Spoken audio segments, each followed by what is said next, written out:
beribadah. Mari bersama-sama kita berkatakan dengan iman Mazmur 91 sebagai doa kita.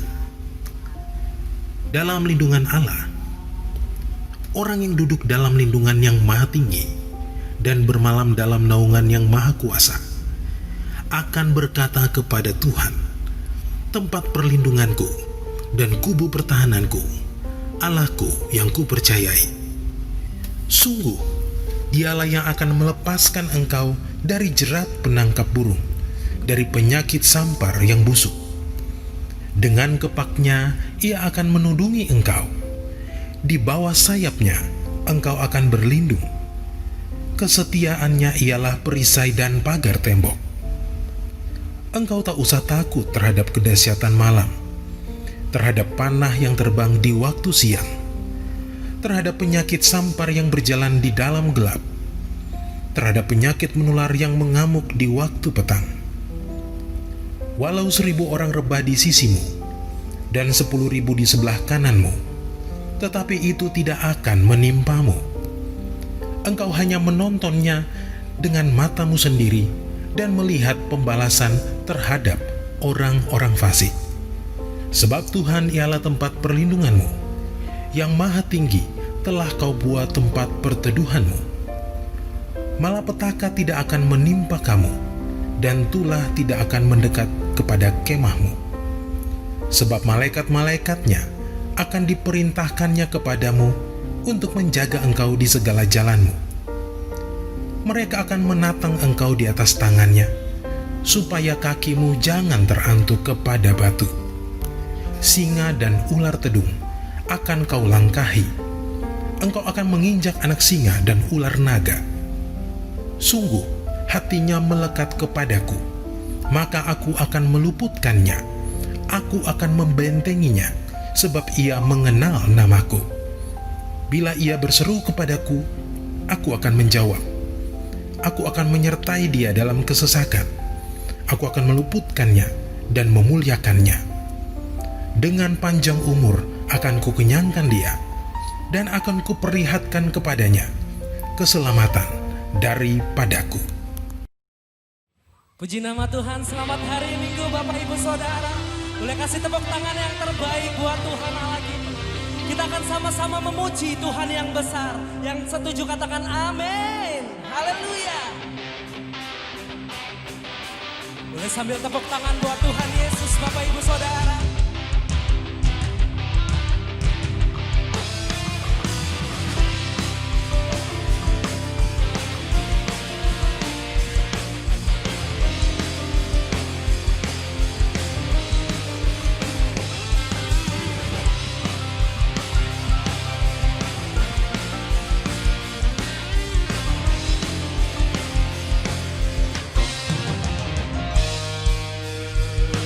Sebab Tuhan besar dan sangat terpuji, Dia lebih dahsyat dari segala alam. Sebab Tuhan maha besar dan sangat terpuji, kuasa-Nya dahsyat menghancurkan musuh. Kita mau sama-sama ceritakan kebaikan Tuhan Bapak Ibu Saudara.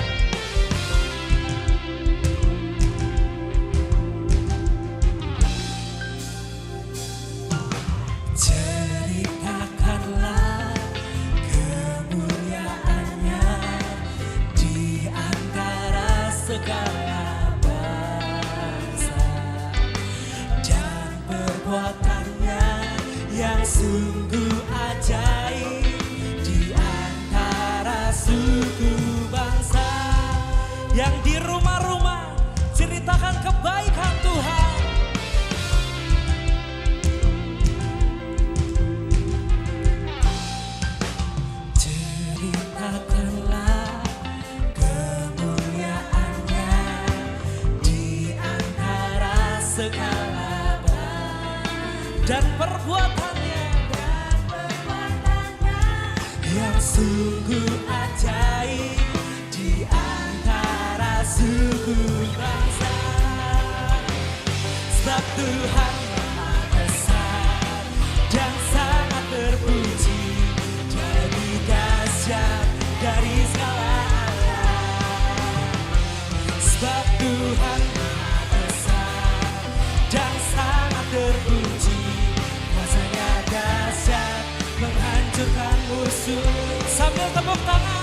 Sebab Tuhan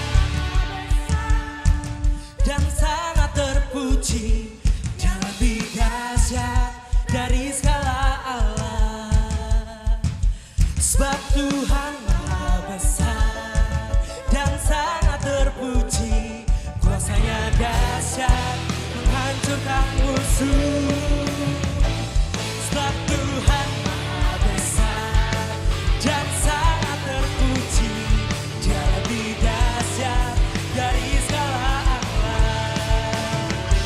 Sebab Tuhan Maha besar dan sangat terpuji, kuasanya dahsyat menghancurkan musuh. Kuasanya dahsyat, dahsyat, dahsyat, dahsyat, dahsyat, dahsyat, dahsyat, menghancurkan musuh.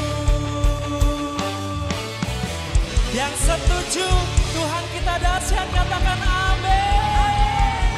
Haleluya. Shalom saudara, Tuhan Yesus dalam amanat agung meminta kita untuk memuridkan dan kita sendiri harus menjadi seorang murid. Namun banyak orang yang menganggap menjadi seorang murid itu susah dan tidak menyenangkan. Padahal sesungguhnya hal itu justru sangat berguna bagi kehidupan kita. Oleh karena itu, edisi Voice of Pentecost kali ini kita akan membahas jati diri seorang murid. Dalam bahasa aslinya, murid berarti seseorang yang belajar.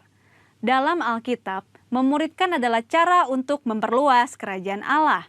Inilah yang Tuhan Yesus lakukan selama pelayanannya di bumi ini.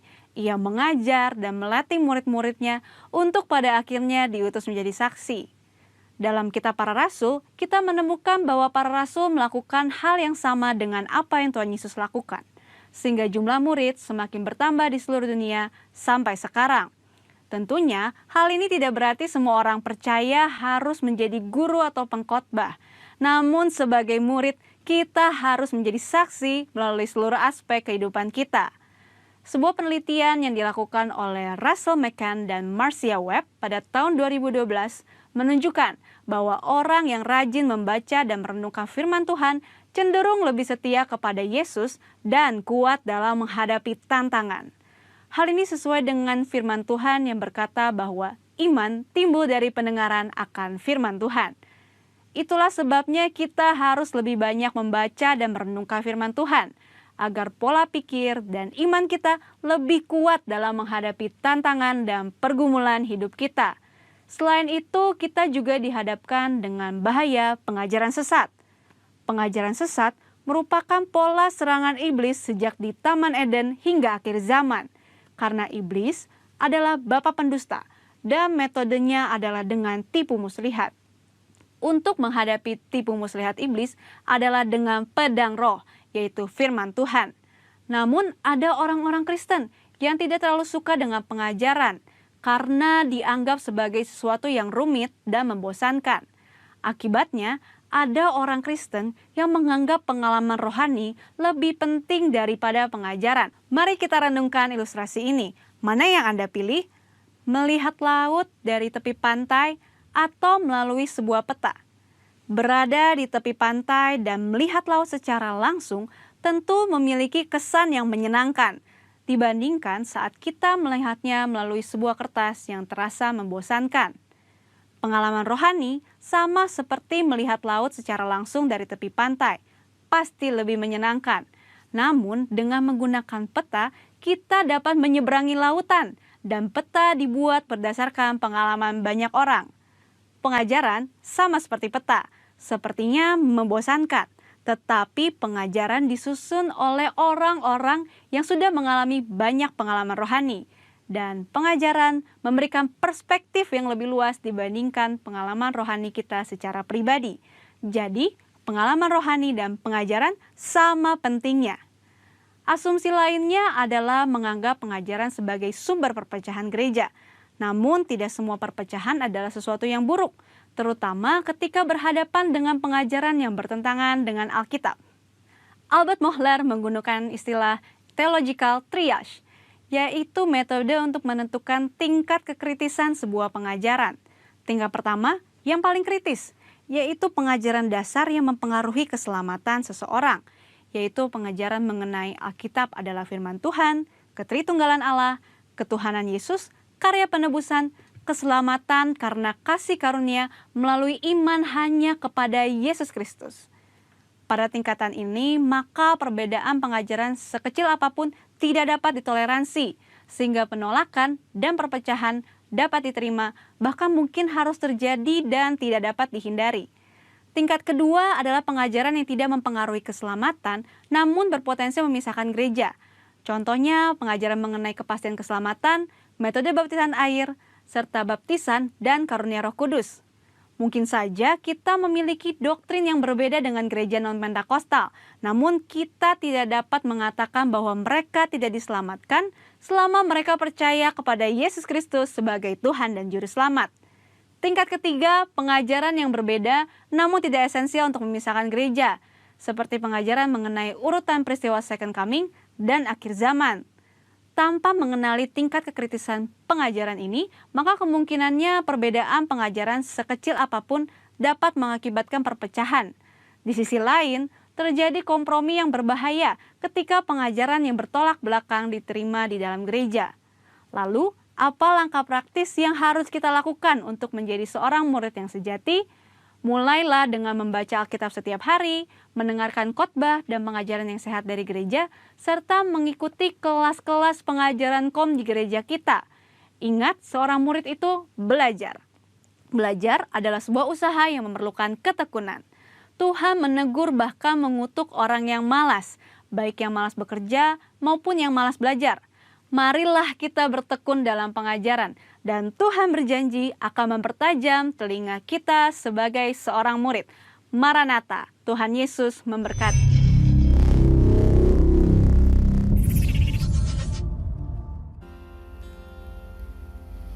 Sebelum lebih lagi kita masuk dalam pujian, penyembahan dan firman Tuhan, mari bersama-sama kita deklarasikan Pentakosta ketiga.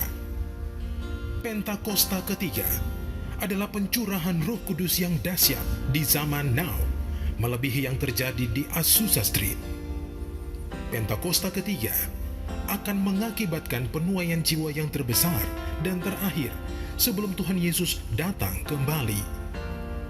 Pentakosta ketiga akan membangkitkan generasi Yeremia, yaitu anak-anak muda yang dipenuhi Roh Kudus, cinta mati-matian kepada Tuhan Yesus, tidak kompromi terhadap dosa, dan akan bergerak untuk memenangkan jiwa. Pentakosta ketiga lahir di Indonesia yang bergerak ke bangsa-bangsa. Gerakan ini dari timur ke barat dan akan kembali ke Yerusalem. Pentakosta ketiga akan memberikan kuasa untuk menyelesaikan amanat agung, dan setelah itu Tuhan Yesus datang kembali.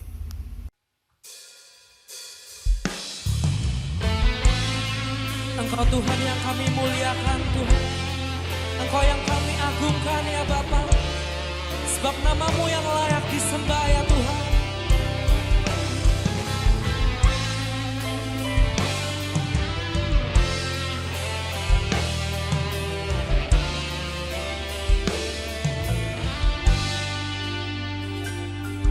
Ku hendak bersyukur pada Tuhan karena keadilan-Nya, dan bermazmur bagi nama Tuhan yang maha tinggi. Ya Tuhan, Tuhan kami, betapa mulianya nama-Mu Tuhan kami, dimuliakan atas seluruh bumi. Yang di rumah-rumah boleh kasih tepuk tangan yang terbaik buat Tuhan Allah kita.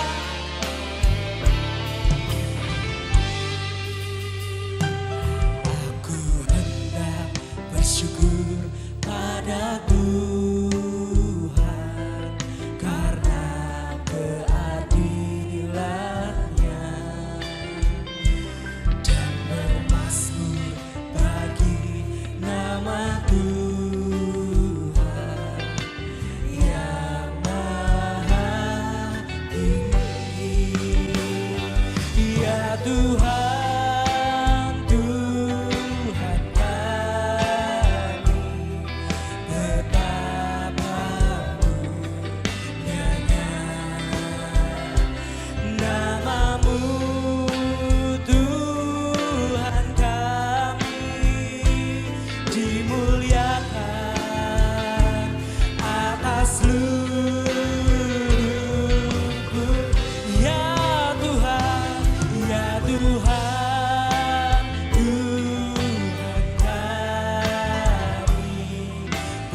Namamu ya Tuhan, namamu Tuhan kami dimuliakan atas seluruh bumi. Ya Tuhan, ya Tuhan, Tuhan kami. Betapa mulianya Engkau ya Tuhan. Namamu, namamu Tuhan kami dimuliakan atas seluruh. Lebih lagi ya Tuhan, ya Tuhan, Tuhan kami. Betapa namamu, namamu Tuhan kami dimuliakan atas seluruh. Mari sembah Tuhan.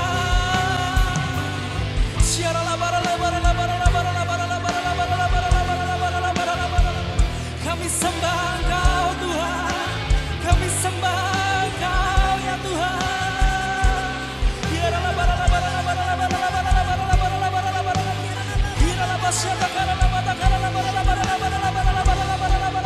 Yang di rumah-rumah sembah Tuhan.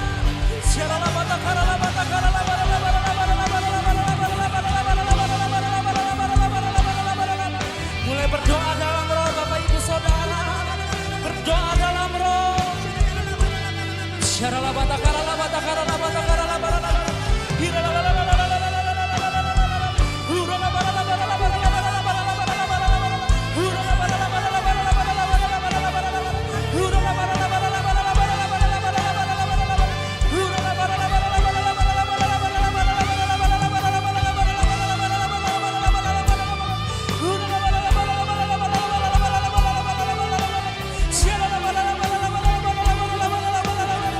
Ya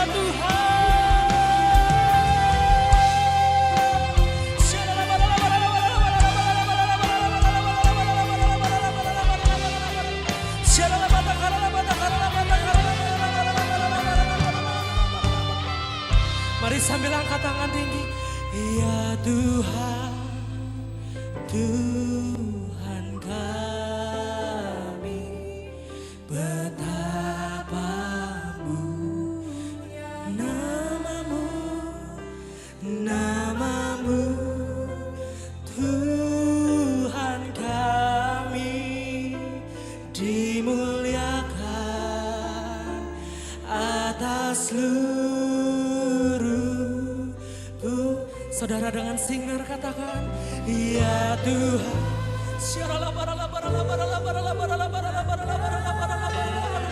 Mari berdoa dalam roh.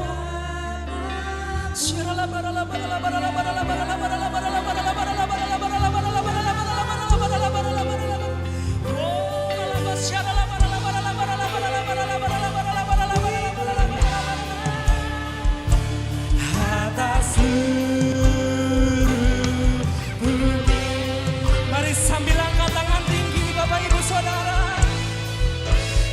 Ya Tuhan, Tuhan kami, betapa mulianya namamu, Tuhan kami dimuliakan atas lebih lagi, ya Tuhan.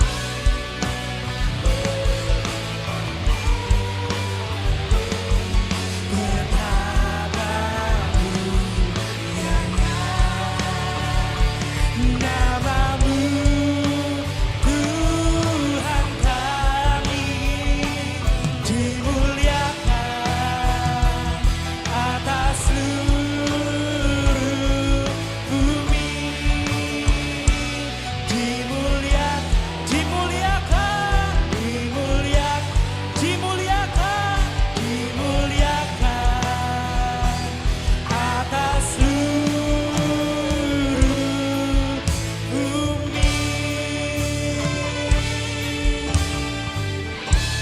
Beri tepuk tangan yang terbaik buat Tuhan Allah kita.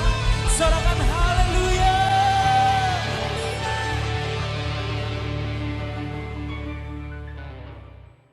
Shalom, saudaraku. Apa kabar semua? Saya berdoa dan berharap kiranya saudara semua ada dalam pemeliharaan Tuhan di masa-masa sulit sekarang. Haleluya! Saya percaya walaupun kita tidak berjumpa secara fisik, namun saya percaya hadirat Tuhan ada di tempat kita masing-masing. Saat saudaraku menonton, saat saudaraku beribadah melalui tayangan ini, saya percaya hadirat Tuhan ada di tempat saudaraku sekalian. Nah, kembali berjumpa dengan saya, Pendeta Subagio Arif. Sebelum kita mendengarkan kebenaran firman Tuhan pada hari ini, mari kita satukan hati untuk berdoa bersama-sama. Saya mengundang saudara untuk menundukkan kepala. Bapa kami yang ada di surga, kami percaya Engkau hadir di tengah-tengah kami. Karena firman-Mu berkata, jika 2-3 orang berkumpul di dalam nama-Mu, maka Engkau hadir. Kami berkumpul di dalam nama Tuhan Yesus Kristus. Walaupun kami berkumpul tidak secara offline, tidak secara fisik. Tapi Tuhan, kami percaya dengan firman-Mu saat kami nyatakan pertemuan kami, saat di dalam nama Tuhan Yesus, Engkau hadir. Engkau hadir Tuhan. Terima kasih banyak Bapa di sorga untuk kesempatan kami boleh beribadah mendengar firman-Mu. Dan kiranya Engkau berikan kami hikmat, marifat sorgawi untuk kami boleh mengerti akan kebenaran, akan firman-Mu yang ditabur pada saat ini. Urapi hamba, urapi semua yang beribadah online. Di dalam nama Tuhan Yesus Kristus kami berdoa dan mengucap syukur. Amin. Saudaraku, tidak terasa kita sudah ada di bulan ke-10 dari tahun 2020. Sebelum mengakhiri tahun ini, saya rindu untuk kembali kita merenungkan. Saya rindu mengajak Bapak, Ibu, Saudara-saudara sekalian untuk kembali merenungkan tentang pesan Tuhan melalui gembala sidang gembala pembina kita, yaitu visi tahun 2020. Visi tahun 2020 adalah tahun dimensi yang baru. Saudara-saudaraku yang Tuhan, visi ini disampaikan oleh gembala sidang kita pada bulan Januari. Tidak ada yang tahu apa artinya. Gembala sidang menyampaikan visi ini dan kita berpikir, mulai merenungkan akan firman-firman yang disampaikan. Sekarang kita mulai menyadari, kita sekarang sudah menyadarin akan arti dimensi yang baru itu. Wow, luar biasa. Sekitar 1-2 tahun terakhir, gembala sidang selalu mengingatkan kita untuk menyerukan, memperkatakan Mazmur 91. Terakhir ini, kita diminta untuk menghardik COVID-19. Dan saya percaya, waktu kita memperkatakan berhenti COVID-19, stop COVID-19. Oleh karena iman kita dan tentu oleh karena perkenan Tuhan, saya percaya COVID-19 akan berhenti. Saudara Kristus Tuhan, saya menyaksikan semakin banyak hal-hal yang digenapin dari apa yang disampaikan gembala sidang kita. Mari kita lihat apa kata dimensi dalam Kamus Besar Bahasa Indonesia. Di dalam KBBI adalah ukuran yang mencakup panjang, lebar, tinggi, luas, dan lainnya. Dimensi juga bermakna salah satu aspek yang meliputi atribut, elemen, item, fenomena, situasi, atau faktor yang membentuk suatu entitas. Hari-hari ini kita familiar kan dengan istilah new normal, work from home, social distancing, dan lain-lain. Sepertinya itu hal-hal yang sesuatu yang baru ya, yang kita dengar. Nah, sebagaimana kita ketahui dan alamin bersama, bukan hanya di Indonesia terjadi pandemi COVID-19, tetapi hampir di semua negara menerapkan kebijaksanaan protokol kesehatan yang sama terkait pencegahan penularan virus COVID-19. Tiba-tiba saja semua menjadi berubah. Semua aktivitas warga masyarakat dilakukan dari rumah. Baik itu belajar, bekerja, berusaha, maupun beribadah. Kebijakan pemerintah ini tentu tidak bermaksud untuk memberikan liburan santai-santai kepada kita. Dan kita pun tidak bersantai dan berlibur berlebihan. Atau kita tidak melakukan apa-apa. Tidak. Lalu sekarang ini beribadah pun kita diharuskan secara online. Beribadah masih belum diperbolehkan. Nah, segala sesuatu yang tadi saya sampaikan, bukankah hal-hal yang baru? Bukankah kita harus berubah cara kerja? Kita harus berubah belajar. Kita harus berubah untuk beraktivitas segalanya. Karena kalau tidak terlalu perlu, kita tidak perlu keluar rumah dan sebagainya ya Bapak Ibu Saudara. Hal-hal ini adalah sebuah dimensi yang baru. Keadaan sekarang tiba-tiba saja seperti diterpa badai. Lalu kita mengenal kata badai lagi.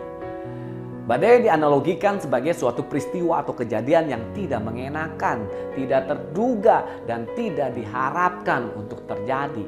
Bentuknya bisa berupa peristiwa alami, peristiwa alam, musibah, persoalan yang datang silih berganti, badai. Termasuk pandemi virus COVID-19. Yang membahayakan dari virus COVID ini bukan hanya soal sifat penularnya atau dampak kematiannya saja, bukan. Tetapi hal teror, roh-roh ketakutan, roh intimidasi yang bekerja di belakangnya, yang menyebabkan orang menjadi lemah iman, mengalami kegelisahan, bertindak irasional, bahkan paranoid. Ada di sebuah supermarket, suami istri berbelanja, memakai peralatan APD lengkap, saking paranoidnya dengan COVID-19. Nah, hal demikian dapat mengakibatkan imun tubuh kita turun. Kalau kita ketakutan, kalau kita gelisah, ya, kita menjadi lemah iman kita. Paranoid itu tadi akan mengakibatkan imun tubuh turun. Apabila imun tubuh turun, maka kita rentan terhadap virus COVID-19.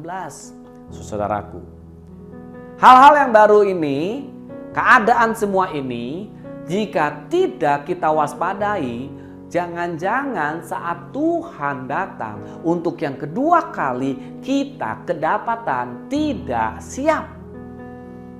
Saat Tuhan datang tiba-tiba, ya, kita kedapatan tidak berjaga-jaga. Saudaraku, untuk ini, pada kesempatan ini, saya hendak mengingatkan lagi bahwa di tahun dimensi yang baru ini, hendaknya kita tetap berjaga-jaga, harus berjaga-jaga. Ada 5 hal yang saya mau kita merenungkan pada hari ini. Ya, apa yang harus kita lakukan agar kita tetap kedapatan berjaga-jaga?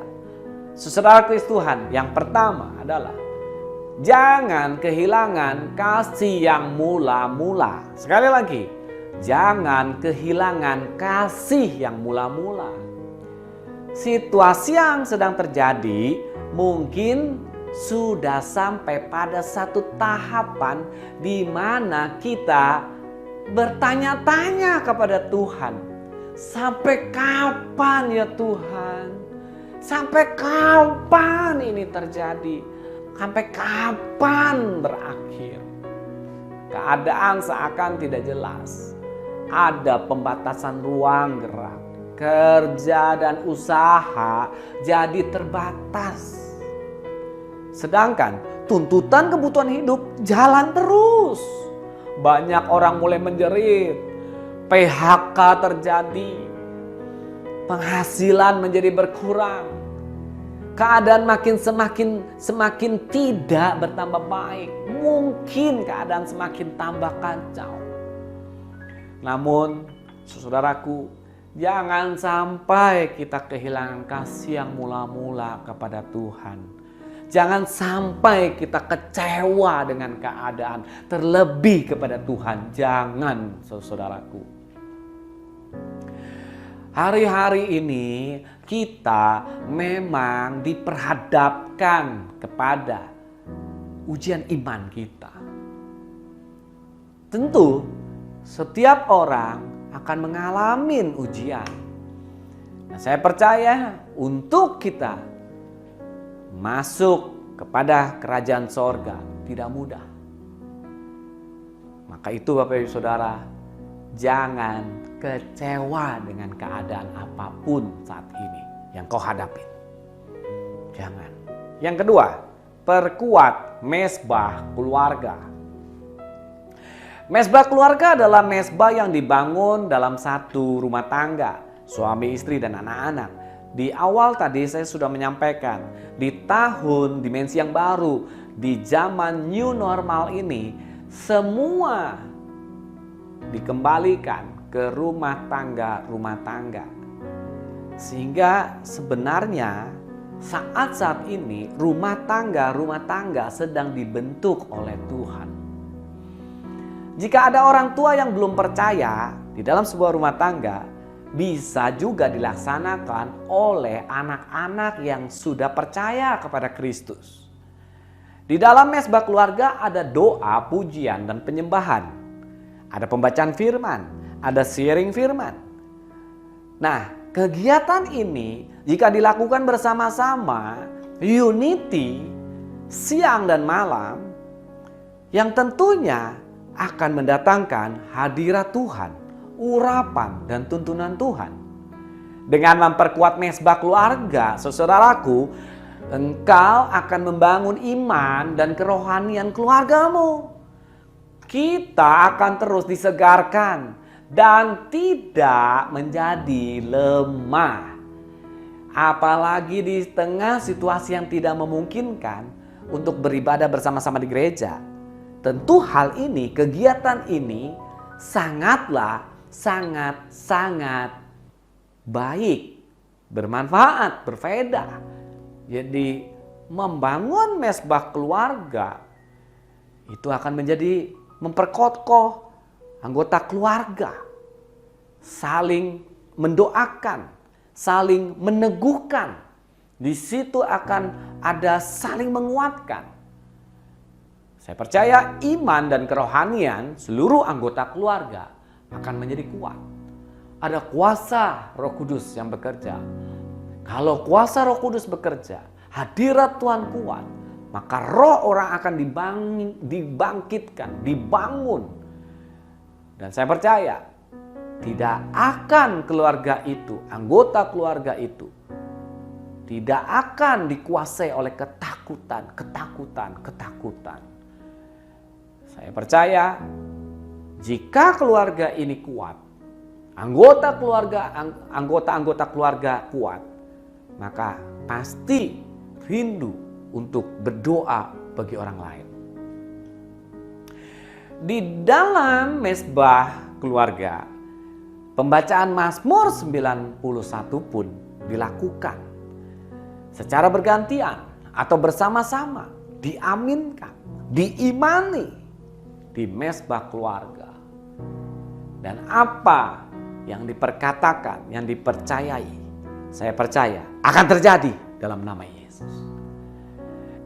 Saudara, yang ketiga, apa yang kita harus lakukan di saat tahun dimensi yang baru ini? Perkuat doa syafaat dan puasa. Sekali lagi, perkuat doa syafaat dan puasa.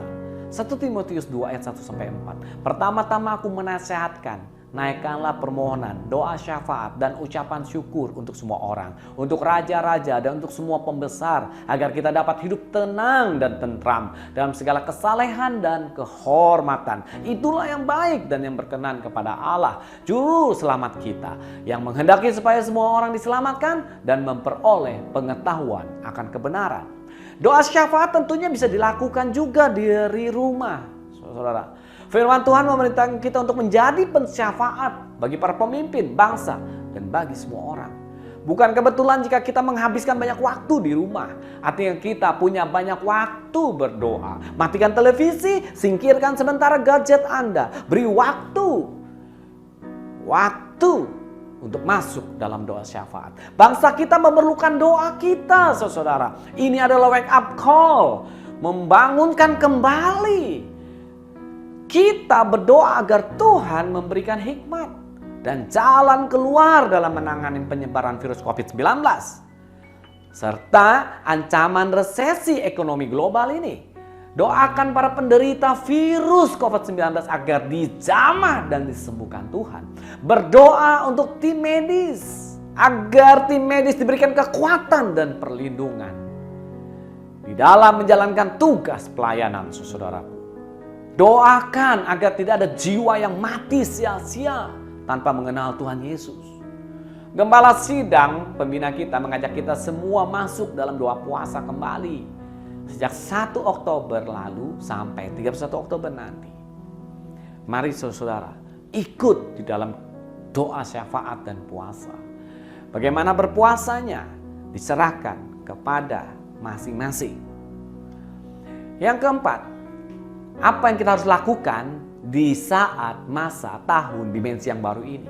Yang keempat adalah baca, renungkan, perkatakan, serta lakukan firman Tuhan setiap hari.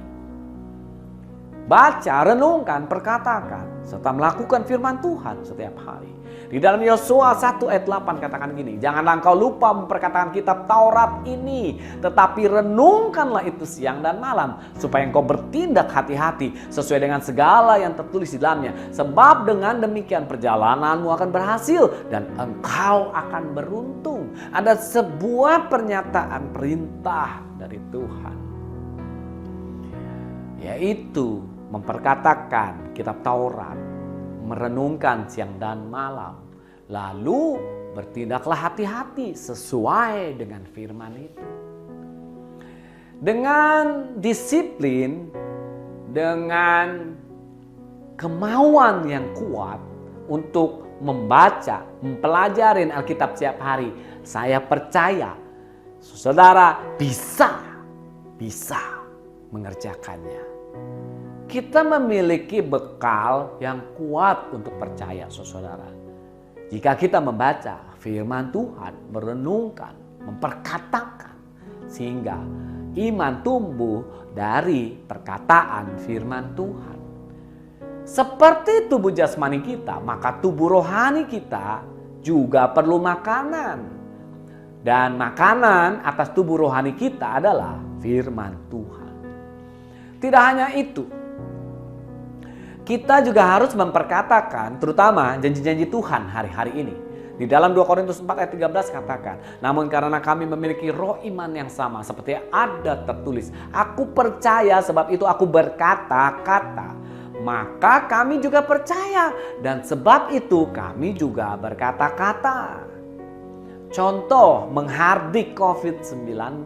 Hai COVID-19 berhenti. Stop. Tidak bertambah banyak korban jiwa. Dalam nama Tuhan Yesus. Luputkan dari resesi ekonomi. Ya Allahku kan memenuhi segala kebutuhan, keperluanku menurut kekayaan dan kemuliaannya. Dan lain-lain yang bisa kita naikkan. Perkataan doa kita. Saudaraku, firman harus dilakukan. Sebab tanpa perbuatan iman kita mati. Yakobus 2 ayat 26 berkata, sebab seperti tubuh tanpa roh adalah mati, demikian jugalah iman tanpa perbuatan-perbuatan adalah mati. Hari-hari ini kita harus menyatakan kasih, karena lebih baik memberi daripada menerima. Hari-hari ini Tuhan mau kita membuktikan sebagai orang-orang percaya. Allah kita adalah kasih. Mari kita nyatakan kebenaran firman Tuhan. Selain membaca Alkitab setiap hari, pastikan diri Anda sudah mengikuti juga kursus Alkitab yang di gereja kita dikenal sebagai KOM, kehidupan orientasi melayanin. Ada seri 100 The Seeker, pencari. Ada KOM 200 The Servant, pelayan. KOM 300 The Soldier, prajurit. Sekarang belajar lebih mudah saudaraku karena via online. Jadi saya himbau saudara, di masa era yang baru ini, di tahun dimensi yang baru, semua serba online. Mari ambil pembelajaran di dalam KOM 100, kalau sudah 100, ikut lagi KOM 200, kalau sudah 200, dan KOM 300. Yang kelima, jangan jadi gereja yang tertidur. Sekali lagi, jangan jadi gereja yang tertidur. Matius pasal 25 ayat 5 berkata begini, tetapi karena mempelai itu lama tidak datang-datang juga, mengantuklah mereka semua lalu tertidur. Saudara, kita jangan lupa akan perumpamaan 5 gadis bodoh dan 5 gadis bijaksana. Saat-saat sekarang kita bisa jadi orang percaya yang dapat terjatuh dalam kondisi tertidur. Karena beberapa hal, kita sebagai orang percaya bisa-bisa kita akan terlena dengan kondisi tidak ada ibadah. Semakin banyaknya pergumulan hidup, kita bisa kelelahan. Tidak ada perubahan yang baik, malah semakin buruk. Bisa mengalami kejenuhan, menjalankan segala sesuatu termasuk kehidupan rohani sepertinya enggan. Jadi seperti rutinitas, bosan, tidak on fire, nggak enak nonton, nggak enak, sepertinya tidak beribadah kalau online. Lalu nggak ada tujuan yang jelas untuk mengikuti visi atau tuntunan Tuhan. Sepertinya tidak ada tuntunan Tuhan. Saya bersyukur saya ada di GBI Jalan Jenderal Gatot Subroto. Sejak tahun 1991 saya dibaptis Selam. Saya ada di wadah ini. Saya tahu persis bagaimana gereja ini menuntun, memberikan visi setiap awal tahun bagi umat yang bergereja di bawah pengembalaan pendeta Dr. Insinyur Niko, sehingga dapat tahu tujuan yang jelas sepanjang tahun yang akan dilewati. Wow. Saudara, jangan juga kita mengabaikan pengajaran yang murni, karena hari-hari ini banyak penyesat. Ya, kalau kita abaikan, hanya senang dengan pengajaran yang enak didengar saja, tetapi pengajaran yang murni yang tidak mengenakan daging tidak mau diikutin, hati-hati, kita bisa tertidur, bisa-bisa kita jatuh. Saudara Kristus Tuhan, mari kita motivasi diri kita sendiri untuk semakin dekat Tuhan. Mari tetap berjaga-jaga. Bangunlah hai kamu yang tidur, Efesus 5 ayat 14. Tetap on fire. Lakukanlah aktivitas kerohanian. Tidak berdiam diri. Apapun yang kita bisa ikutin, Zoom online, KOM online. Kita ikutin rumah doa online, menara doa online, ibadah online. Apapun saudaraku. Mari lakukan perbuatan baik. Beritakan firman. Nyatakan kasih Tuhan yang kuat menanggung yang lemah. Roma 15 ayat 1. Mari kita saling mengingatkan untuk tidak menjadi gereja atau jemaat yang tertidur. Saudara Kristus Tuhan, yang pertama yang tadi kita harus lakukan, mengerjakan adalah kita jangan kehilangan kasih yang mula-mula. Terus yang kedua, kita harus membangun mezbah keluarga.